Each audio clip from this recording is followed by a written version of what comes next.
نقش اینترنت در افغانستان، وسیله برای پیشرفت و یا ترویج فحشا. شما کدام اون را برداشت میکنید؟ خوشحال میشم در کامنت ها برای ما بگویید. اما امشب ما با شخصی فعال و استاد زبان و محصل رشته مدیریت گفتگو خواهیم کرد.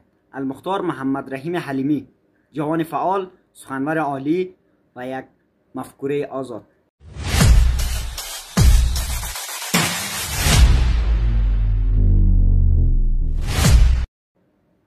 خوش آمدین به برنامه ما آقای حلیمی بزرگوار. سلام علیکم جناب آقای دای فولادی، چیزی که ما را میبینن و بعدا انشاءالله ما را خواهد دید. سلامت باشین. ما امشب میخوایم در یک موضوع بحث کنیم که نقش اینترنت در افغانستان چی است و اینترنت چه کاربردهایی داره برای فعلا در افغانستان. برای امروز ما مردم ما و شما اوقدر زیاد تفاوت ایجاد نمی کنه، چون برای مردم ما و شما فرق نمی کنه. اما قسمی که تحصیل نکردن زنها برای مردم و مملکت ما زیاد فرقی نمی کنه. کسی دیگه از این یعنی موضع نمیگیره که زنهای ما و شما از تحصیل 4 سال محروم باشه. همین قسمی که باسواد بودن و بی سواد بودن مردای ما و شما فرق نمی کنه. چقدر مردای ما و شما از دانشگاه ها را رها کردن و حال امید شاید شما هم خبر داشته باشید که دانشگاه های افغانستان جذب دور دوم شروع کرده، ولی بازم کس نمیه که دانشگاه بخونه. یعنی برای مردم ما و شما زیاد فرقی نمی کنه که زیاد باسواد باشه یا بی سواد باشه، اینترنت داشته باشه یا نداشته باشه. دنیایی که به یک دهکده شده، حال اینا دوست دارن مردم ما و شما شاید ترجیح نمیده، ولی فرق هم برشان نمیکنه که در این دهکده جهانی باشن یا نباشه. به این خاطر زیاد برای مردم فرق نمیکنه. فقط بعضی اقلیت های کوچیکی هستن که از ترس از دانش بودن دانشمند و از دانش سود میبره و انتظار ایره دارن که اینترنت داشته باشن، انتظار ایره دارن که ما با دنیا وصل شویم. اینا فقط دغدغه های شخصیت های مثل خود شما هستن آقای خود. درست. به نظر شما آقای حلیمی چند درصد مردم افغانستان میتوانند از اینترنت استفاده کنند و کاربر اینترنت است؟ و یک چیز دیگه هم شما گفتید که افغانستان به 20 سال عقب برگشته. در واقع در 1969 اینترنت به آمریکا عمومی و پخش عمومیش در سال 1989 شد که کل دنیا از استفاده کنند، چون اونا هم احساس کردن که اینترنت یک ضرورت است و نیاز داره که دنیا نیتورکینگ شه و شبکه سازی شه و مردم با هم ارتباط داشته باشه. جامعه اینمی که اینترنت ها را هم قطع کردن، بعد برق هم که نداریم و سواد هم که نداریم. حال ما و شما محاسبه کنیم که چقدر عقب برگشتیم. بعد در افغان سابقا شاید کمتر استفاده میکردن از اینترنت، ولی امروز خیلی ما و شما میبینیم ضرورت داریم. جامعه ما و شما، مردم ما و شما که چقدر اساس هستن و چقدر مهم هستن. امروز آموزش هایی که در افغانستان به وقوع میپیونده مهم هستن، بیشترشان آنلاین هستن. خیلی از دختر خانم‌های ما و شما تلاش بخوانند. غیر از بخش آموزش پروژکت ها هستن، مباحثات هستن، خبر هستن و ده ها کاربرد که تقریبا میشه گفت 50-60% مردم افغانستان در حال استفادهش هستن. درست. آقای حلیمی شما اشاره کردین در مورد تحصیلات خانم ها در میان کلامایتان. آیا به نظر شما میتونه اینترنت یک جایگزین نسبتا مناسب در عرصه تحصیلات بانوان در افغانستان باشه؟ در مورد ازی که چون دیگه کشورهای دنیا روی ازی کار کردن که این ساختمان ساختن و شاگرد جذب کردن و بورسیه کردن و اینا بسیار هزینه های سنگین داره و دیگه کسی روی ازی هزینه نمیکنه و تلاششان همین روی شبکه سازی است که کشورهای اروپایی در حال کار کردن هستن و همین چند روز پیش هم خود هند اعلان کرد که ما 1000 بورسیه آنلاین برای افغانیا داریم به این حساب ما میتونیم که بگوییم خیلی مهم هستن و تاثیرگذار هم می بوده باشه، هم روی آموزش نسل جدید کشور ما و هم روی نسل کشورهای دیگه که در حال استفادهشان است و کار میکنند. بسیار عالی. امروز در کشورهای خارجی ما از هوش مصنوعی میبینیم که هوش مصنوعی در چی مورد فعالیت میکنه، اما در افغانستان امارت اسلامی بیان داشته، گفته که اینترنت میتواند یکی از بخشای باشه که مردم به کفرگویی و به طور مثال برای شما ساده تر بگویم که یعنی گمراه میشه از دین. نظر شما در این مورد چی است که آیا اینترنت میتونه باعث فحشا شوه، نشر فحشا؟ این هم میشه از یک دید مثبت دید، هم میشه از دید منفی دید. اگر از دید منفی داشته باشیم که موافق با نظریه دوستان طالب ما باشیم، این است که مردم ما و شما که امروز اینترنت آمدن، هوش مصنوعی آمدن، حال دنیا در حال ساخت پروژکت ها با هوش مصنوعی هستن. دیزاینینگ میکنه، گرافینگ کار میکنه، کدینگ کار میکنه، پروگرامینگ کار میکنه و اونا برنامه کلان کلان اختراع میکنه و در حال ساختشان هستن، آنالیز میکنه، تحلیل میکنه معلومات ها و انفورمیشن. اما مردم و شما که هوش مصنوعی یک طنز جور میکنه، یک فکایی جور میکنه. این سطحی ضعیفی اندیشه تفکر جوانای ماست، اونایی که به حیث نسل تحصیل کرده رفتن خارج که به اصطلاح ما جان ما در خطر هستن، ما تحصیل کرده هستیم، کلای متفکر کشور هستیم، باز میرن که یک فلانی چرسی فیلم پر میکنن و قد یک فلانی کباب پز باز او رو میاره که هوش مصنوعی یک کلمه علیکی چرت و پرت میگه. به این حساب اگر ببینیم ما از هوش مصنوعی هم استفاده نمیتونیم. و اما اگر از دید مثبتش ببینیم، در این حال خیلی از دوستان ما هستن و از هم کشوری های ما و شما هستن که در حال ساخت هستن، پروژکت میسازه و دوست ما چند وقت پیش 4مین اختراع بین المللی خود ثبت میکنه که به حیث یک اختراع بین المللی در دنیای طب ثبت میکنه. به این حساب خیلی مفید است و نمیشه که ما و شما منع کنیم و جلوگیری هم نمیشه. بسیار عالی. شما در مورد یعنی پایین بودن اطلاعات و یعنی جامعه افراطی سخن گفتین. آیا اینترنت و یا همین تکنولوژی عصر نوین قرن 22 میتونه تغییرات ایجاد کنه برای ذهنیت های قدیمی افغانستان؟ این طبیعی پدیده ها میایه و کارکردهای مفید خود هم داره، کارکردهای مثبت خود هم داره. حالا ما و شما اینترنت قطع کنیم، از قافله پس میمانیم و دیگه این اینترنت منتظر ما نمیشونه که یک کشور مظلوم در اینجا مانده افغانستان اینا اینترنت داشتن بیا ما و شما یک عقب‌گرد کنیم که اینا هم از بهره مند باشه. این کارها دیگه جریان است و این جلوش گرفته نمیشه و ما میمانیم که عقب میمانیم و در جامعه ما و شما آسیب میزنه، چون پدیده ها همیشه در حال رشد و توسعه هستن و اونایی که استفاده نمیتونن و اونایی که با قول شما معلومات کم دارن و مثل جامعه هستن هنوز نمیفهمن که از هوش مصنوعی چی استفاده کنن. فقط همین 2 سوال چرت و پرتی که مثلا ما گوشت ندارم، بدون گوشت چطور کباب آماده کنم از چت جی پی تی میپرسن، باز اینا به همین سطح اکتفا میکنن. اما دنیا در حال رشد هستن و این پدیده ها هم در حال رشد هستن. درست. به نظر شما امروزه در افغانستان یکی از دلایل قطعی اینترنت توسط امارت اسلامی چی بوده میتونه، در صورتی که ملا هیبت الله آخوند رئیس کل امارت اسلامی یا حالا یک از رهبران امارت اسلامی دستور داد که اینترنت قطع کنید و مورد بررسی قرار بدید؟ آیا به نظر شما این قطعی موقت اینترنت در افغانستان باعث شده که مردم افغانستان تحت کنترل بگیره یا مشکلات برای مردم بیشتر بسازه؟ ما اگر خیلی خوشبینانه حدس بزنیم و یا اون نظر داشته باشیم که را فرض کنیم اتفاقی هستن و یک اتفاق و اگر این اینترنت بازم فایبرهای نوری وصل نشود، خطای وای فای مردم قطع باشن، باز مردم خودشان نمیتونن از چی استفاده کنن، از همین اینترنت ها استفاده کنن، از دنیای مدرن بهره برن.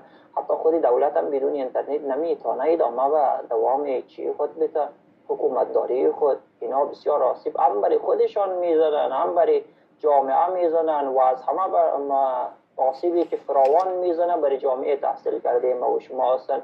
چون دیگه امروز حتی همین کشورهای مثل ایران و بعضی کشورهای دیگه که فیلترین نصب کرده، اینا باعث این نمیشه که دنیا رو محدود بسازه. این باعث محدود ساختن خودشان است. مثل همون کپ که سر خود زیر برف میندازه، باز خیال میکنه که دیگرها او رو نمیبینه.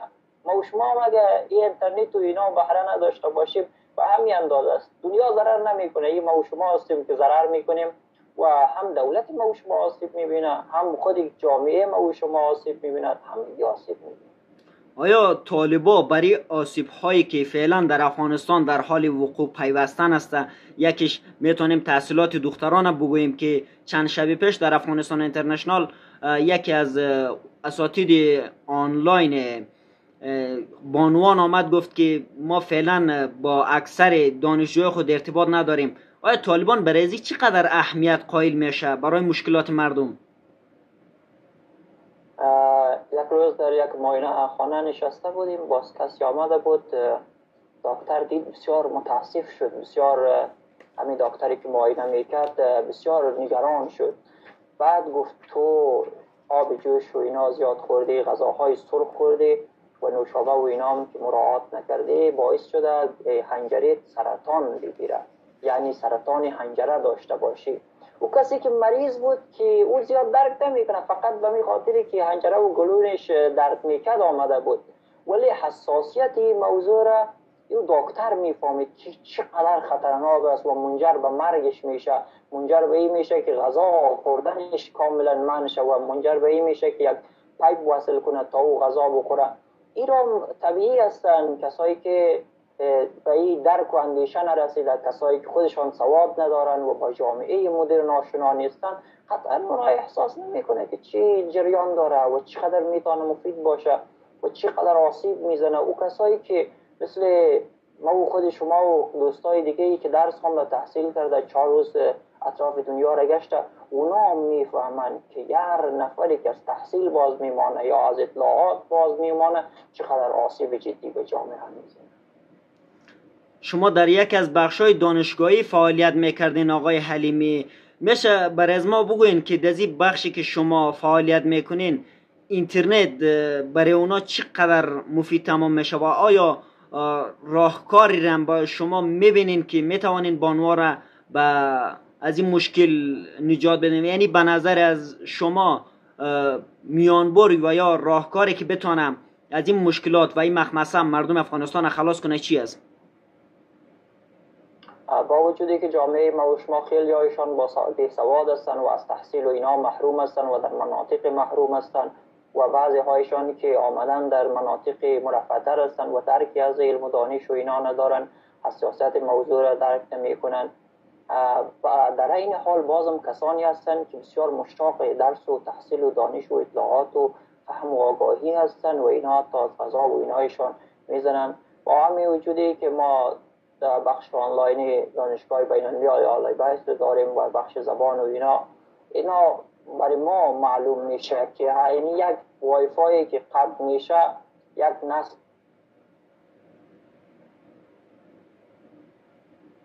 زبان یا از جامعه خبر می و این اصلا نمیشه تا در جریان جامعه نباشه، تا یک درک و فهمی از جامعه نداشته. آقای حلیمی، در وسط کلامای شما ما دقیق متوجه نشدیم، اینترنت ضعیف بود و آقای حلیمی صدای مرا میشنوین؟ صدایش صاف میشنوید آقای فتای فولادی. گفتیم همین متوجه این قضیه جملات برای حساسیت و حساسیت بودن، اگر ما حساس بودن جامعه 100 سال عقب برمیگردیم و ما میفته همین را میبینیم و قشنگ احساس سال عقب دیگه. و اگر ما و شما خود دارا و حاکمای کشور همین قسم با عقب برمیگردیم، هیچ زمان برای ما پدیده ها برای ما و شما ارزش نمیده، چون اونایی که برای از اونا ارزش قائل نشوه و فقط اونایی که میآیند با قافله خود هماهنگ میسازن، با پدیده ها خود هماهنگ میسازن، اونا رشد داره. یک شعر است میگه یک لحظه غافل گشتم و 100 ساله راه هم دور شد. ما و شما هم همین قسم به محض غفلت کنیم از پدیده ها، چون اتفاقات و امراض و این دیسکونکتد وای فای و اینا به لحظه اتفاق میفته، اما و آماده کردن مردم و این ذهنیت سازیشان بازم سالها طول میکشه تا مردم ما و شما آگاه و باخبر شوند. بسیار عالی. آیا به نظر شما افراطیت دین باعث شده که افراطیت گروه امارت اسلامی باعث شده که مردم افغانستان از خیلی از امکانات و پیشرفت‌های امروزی بهره‌مند نشود و یا که باورهای مردم ما اشتباه است در قبال اینترنت و پیشرفت جامعه؟ یک روز یکی از اساتید دیدم، با وجودی که روحانی بود و مولوی هم بود، گفت تو لباس سرخ پوشیده، امروز روزی عزاست، این لباس سرخ نشانه شادی است. باز برشان گفتم دیگه دین که ما دین برای باور هستیم اسلام دین معتدل است، دین دیگه با فرهنگ ما تو کار نداره، با ذهنیت ما تو کار نداره که تو فکر میکنین در موردی. دین آمده میگه راه هست و چاه هست و دیده بینا و آفتاب تا آدمی نگاه کند پیش پای خیش، چندین چراغ دارد و بیراه میرود بگذار بیفتد و بیند سزای خیش. این به افراط و تفریط و اینا کار نداره، معتدل سازی میکنه، میگه من برای شما یک زندگی بهتر را پیشکش میکنم، یعنی شما بهترتر زندگی کنین، رشد داشته باشین، سعادتمندی داشته باشید. یکی شما باز یک طرفه کش میکنید، مثل همو بعض اولاغا هستن طرف پایین خود کش کده رایستن چون همو طرف رفتنش راحت است، یکی شما خود یک بغله کش میکنید دیگه ایز آسیب برای خود میزنید. این با دین ربطی نداره. دقیقاً جناب آقای حلیمی بزرگوار. در قدم های آخر میخوایم بدونم که دلیل بالا بودن بهای اینترنت در افغانستان چی میتونه باشه؟ حکومتداری نادرست بوده از وقت تا حالا، این بهای اینترنت خیلی گزاف بوده، یعنی ما میتونیم در مقابل همسایه ها اگر مقایسه داشته باشیم نسبتا یک برده حساب میشه. آیا این به خاطر سرزمین افغانستان است و یا کم سوء استفاده دولت میتونیم این را قلمداد کنیم؟ سرزمین ها که با ارتباطات محوری و اینا کار نداره، جناب الهی فولادی صاحبی خود طبیعی است، کل ما و شما میفهمیم، ولی این قطعا غیر نرمال است بهای اینترنت، چون جامعه ما و شما یک جامعه عقب مانده است از دنیا، به اصطلاح به دور است از دهکده جهانی فاصله داره. به همین خاطر وقتی تکنولوژی از خود نداشته باشه، یک تا ماهواره از خود نداشته باشه و سرمایه ایران نداشته باشه که خودشان هزینه کنه و مردم خود هم دوست نداشته باشه، چون بسیار آسیب که میبینیم به همین خاطر است که دولت ها دیگه مردم خود نمیخواه. این باعث میشه که بعضی تجارا بیاین و به نرخ دل خود نرخ بتن و استفاده کنن و هر قدر که دلشان میشه سود میبرن ازش، چون ما و شما یک منیجمنت درست اقتصادی نه مردم ما و شما داره نه دولت مردای ما و شما داره و به همین خاطر تجارا به سود خود استفاده میکنن، همین قسمی که بانک هایشان استفاده میکنن. همین در کشور ما و شما مردم کارت بانکی رو به چی زحمت می داشته باشه، کارت بانکی رو داره استفاده نمیتونه، یک تا از کارت خان وجود نداره که همین کارت خود بکشه یک پیسه چیزی انتقال بده. ما به حیث بزرگترین افتخار اینمی دوره خود اینمی را داریم که مثلا نوی کابل بانک تازه از این کارت خانه جور کرده که در بعضی مارکت ها و دکان ها باشه مردم کارت بکشه. ما اینقدر از جامعه و دنیا عقب هستیم، باز چطور انتظار داشته باشیم که اینترنت ما ارزانتر یا معادل کشورهای دیگه باشه؟ جان سپاس آقای حلیمی استاد بزرگوار.